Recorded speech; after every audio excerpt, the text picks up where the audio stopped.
السلام علیکم ورحمۃ اللہ وبرکاتہ۔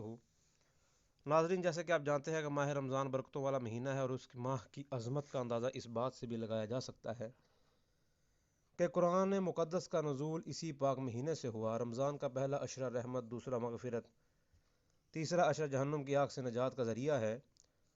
جب رمضان المبارک کا چاند نظر آتا ہے تو آپ صلی اللہ علیہ وآلہ وسلم فرماتے تھے کہ یہ چاند خیر و برکت کا ہے، یہ چاند خیر و برکت کا ہے، اس میں ذات پر ایمان رکھتا ہوں جس نے مجھے پیدا فرمایا ہے۔ حضرت جبرائیل علیہ السلام نے دعا کی کہ ہلاک ہو جائے وہ شخص جس کو رمضان کا مہینہ ملے اور وہ اپنی بخشش نہ کروا سکے، جس پر حضرت محمد صلی اللہ علیہ وسلم نے ارشاد فرمایا کہ آمین۔ حضرت جبرائیل علیہ السلام کی یہ دعا اور اس پر حضرت محمد صلی اللہ علیہ وآلہ وسلم کا آمین کہنا، اس دعا سے ہمیں رمضان کی اہمیت کو سمجھا دیتا ہے۔ روزہ وہ عظیم فریضہ ہے جس کو رب ذوالجلال نے اپنی ہی طرف منسوب کر لیا ہے۔ قیامت کے دن رب تعالیٰ اس کا بدلہ اور اجر بغیر کسی واسطے کے بذات خود روزے دار کو عنایت فرمائیں گے۔ اللہ تعالیٰ نے اپنے بندوں کے لیے عبادت کے جتنے بھی طریقے بتائے ہیں ان میں کوئی نہ کوئی حکمت ضرور پوشیدہ ہے۔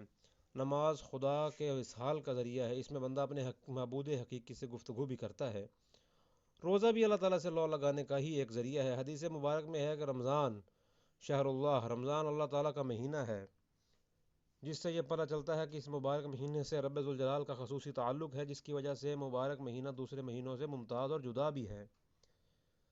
حضرت جابر بن عبداللہ رضی اللہ تعالیٰ عنہ سے روایت ہے کہ حضور پاک نبی علیہ الصلوۃ والسلام کا فرمان ہے کہ میری امت کو ماہ رمضان میں 5 چیزیں ایسی عطا کی گئی ہیں جو مجھ سے کسی نبی علیہ السلام کو نہیں ملی۔